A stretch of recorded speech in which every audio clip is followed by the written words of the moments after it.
परमात्मा ने एक बंजारे का रूप बनाया, केशव नाम रख लिया, और सतलोक में गए। आदेश पहले दे दिया था कि सामान बना बनाया बैलों के ऊपर, उन जीवात्माओं को आदेश दिया। अब यहाँ आप देखते हो कि परमात्मा का सारा ही उसका लोक है, और वहां जाके भगवान ने 9 लाख बैलों पर बड़ा बड़ा सामान रखा, और वो खाना खिलाने वाले सेवादार भी ऊपर से ही आए बंजारे बन के, और काशी में आगे 1 सेकंड में, 1 पलक में, गरीबदास जी ने लिखा है 1 पलक, पलक इतनी होती है, सतलोक से नीचे उतर गए सारे के सारे, और इतनी दूर से फिर चलते हुए आ रहे, बिल्कुल समय पर वहां लगा कर टेंट तंबू और भंडारा शुरू कर दिया। सिकंदर लोधी दिल्ली का बादशाह जो परमात्मा के से बहुत प्रभावित थे, उनको बहुत से सुख दिए थे। शेख तकी नाम का एक धार्मिक गुरु था, और वो सिकंदर लोधी दिल्ली के बादशाह का खास धर्म गुरु था, जो कबीर परमात्मा का विशेष विरोधी था।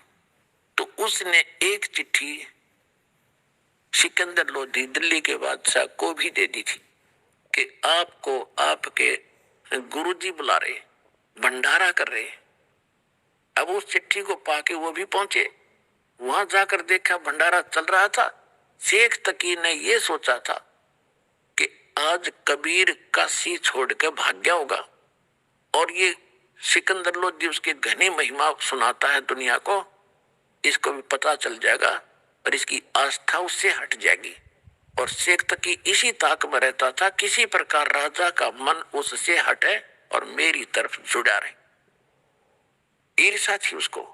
जब वहां जाकर देखा भंडारे चल रहे हैं, कोई खा रहा है, कोई लड्डू जलेबी कचौड़ी पकौड़ी दही बड़े, जो कुछ मांग रहे, जो खाद्य पदार्थ होती है, खांड घी देसी हलवा पूरी और खीर चावल, सब कुछ बना बना कर टेंटों के अंदर से भक्त ले जा रहे हैं और बांट रहे हैं। अब शेख तकी ने तो सोचा था वहां कोई नहीं मिलेगा, उसको गाली देते पाओगे लोग इकट्ठे होकर, और वह जय जयकार हो रही, वह भंडारा देखा तो कबीर जी जैसा था, ऐसा स्वादिष्ट और ऐसी व्यवस्था के देखी न सुनी। पास बैठो को सबको जहां बैठे हुए भोजन मिल रहा है, और चलते हैं जब एक दोहर एक मोहर वो साथ मिल रही है। अब शेख तकी की तो मासी मरगी, वो तो बैठ गया पेट कलेजा पकड़ के, अक्यों तो अब भी नहीं भागा। अब सिकंदर लोधी ने पूछा कि ये कौन व्यवस्था कर रहा है, तो खाने वालों ने बताया कि एक टेंट में बैठा है व्यक्ति, वो व्यवस्था कर रहा है। वहां परमात्मा दूसरे रूप में बैठे थे, एक सेठ के रूप में बंजारा केशव नाम रख के। सिकंदर लोधी ने कहा जी प्रणाम। अखां जी प्रणाम, आओ। सिकंदर लोधी ने पूछा कि आप कौन हो? मेरा नाम केशव है राजन। आप कबीर जी के क्या लगते हो? सिकंदर लोधी ने प्रश्न किया। केशव ने कहा कि मैं उसका पगड़ी बदली मित्र हूं, वो मेरा यार है, और उसने मेरे पास एक चिट्ठी डाली थी कि मित्र एक छोटा सा भंडारा करना है, कुछ सामान लेते आएगा। तो उसके आदेशानुसार मित्र के लिए मैं ये भोजन भंडारा करवा रहा हूं। अब शेख तकी ये सुना कि ये तो न्यू कह रहे छोटा सा भंडारा है, इसको लाखों 18 लाख व्यक्ति भोजन खा रहे, उसका तो और घड़ों पानी गिर गया। तो फिर सिकंदर लोधी ने पूछा कि भगवान कहाँ है, कबीर साहब कहाँ है, वो नहीं आए क्या? मेले में जहां भंडारा चल रहा है वहां नहीं आए हैं क्या? तो केशव रूप में बैठे परमात्मा ने कहा जब उनका दास बैठा है, उनका मित्र बैठा है, मालिक आएंगे जब आ जाएंगे, उनका मूड होगा, हम जो आदेश था हम उसका पालन कर रहे हैं। सिकंदर लोधी ने सोचा भाई पहले दर्शन करूंगा गुरुजी के और फिर भोजन खाऊंगा। झोंपड़ी पर चले गए, हाथी पर बैठे बैठे, सैनिक साथ में थे। अब सिकंदर लोधी हाथी से उतरा, दरवाजा खटखटाया, आवाज लगाई कि गुरुदेव दरवाजा खोलो। अब रविदास जी ने कहा कि महाराज वो तो यहां भी आगे दिखे। परमात्मा बोले भाई कोई बात ना, बेइज्जती कर लेंगे, दरवाजा नहीं खोलेंगे जब तक पार बसाओगी। दूसरी बार फिर कहा कि परवरदिगार दरवाजा खोलो। परमात्मा ने पूछा कौन है भाई?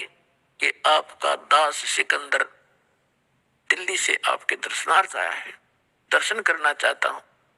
तब परमात्मा ने कहा कि राजन आज ये दरवाजा नहीं खुल रहा है, मैं तो बेइज्जती कर दी ने, ये मुझे जीने नहीं देंगे। मैं तो आज इस काशी में हूं और घर छोड़कर अपने लेकर परिवार को कहीं दूर बसूंगा जाके, ये मुझे जीने नहीं दे रहे महाराज, मैं दरवाजा नहीं खोलूं, मेरी तो बेइज्जती कर दी ने। सिकंदर लोधी कहने लगे भगवान आप मुझे नहीं बहका सकते, आप किसी और को बहका सकते हो, मैं आपको खूब जान चुका हूं। आप स्वयं अल्लाह की जात हो, आप स्वयं अल्लाह अकबर हो, आप खुद इलाही हो, आप सर्वशक्तिमान हो। हे परवरदिगार एक बार दर्शन दे दो मुझे। इतना अधीन जब हुआ तो कहा रविदास खोल दे खिड़की। दरवाजा खोला तो मुकुट समेत दंडवत प्रणाम किया सिकंदर लोधी ने परमात्मा के चरणों और कहा कि हे परवरदिगार कोई अगर आपको पहचान ले फिर तो समस्या हल हो जा, आपको पहचानना ही कठिन है, आपने वहां रंग लगा रखे भगवान, आपकी जय जयकार हो रही है, 18 लाख व्यक्ति जीवने लग रहे हैं और सभी ये देखना चाहते हैं कि कौन है वो महान आत्मा, कौन है वो सेठ कबीर, उसके दर्शन तो कर ले जिसने ऐसा भोजन करा रखा है। आपके दर्शन करना चाहते हैं, उनका कल्याण हो जाएगा, एक बार दर्शन दे दो उनको। कहते हैं परमात्मा खड़े हुए वहां पर, जो ही झोंपड़ी से बाहर आए आकाश से एक मुकुट आया, सुंदर मनोहर मुकुट, और ऊपर से फूल बरसने लग गया आकाश से परमात्मा के ऊपर, कबीर साहब के ऊपर।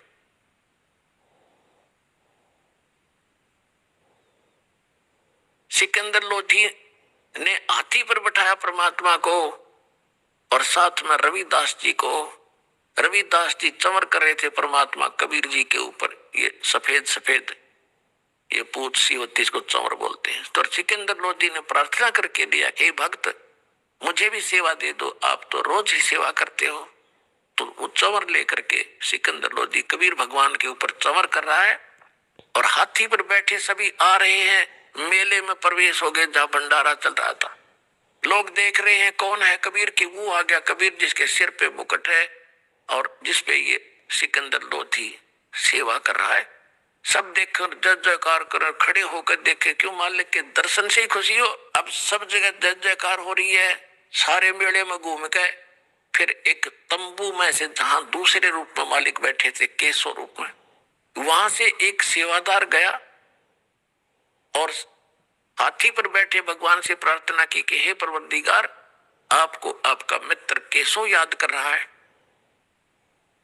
तो उससे हाथी से उतरकर सिकंदर लोधी और भगवान और रविदास जी तीनों उस टेंट में आगे जहां पर वो केशव बैठे थे। देखते ही देखते टेंट में जब गेट में प्रवेश किया था, लंबा चौड़ा टेंट था, उसमें एक तख्त अपने आप आकर लग गया। उसके ऊपर जैसे आप इन फिल्मों में देखते हो ना, टीवी टीवियों पर अपने आप ऐसे बन जाते एक सेकंड में, ऐसे ओरिजिनल तख्त, उसके ऊपर गद्दे बिछ के, उसके ऊपर बहुत सुंदर चद्दर आगे, उसके चारों तरफ हीरे और पन्ने जवाहरात ऐसे जड़े गए चमक रहे।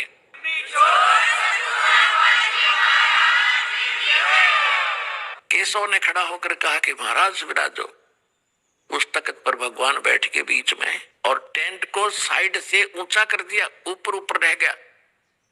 और फिर 8 पहर तक 24 घंटे तक केशव प्रसन्न कर रहा है और कबीर जी उत्तर दे रहे हैं।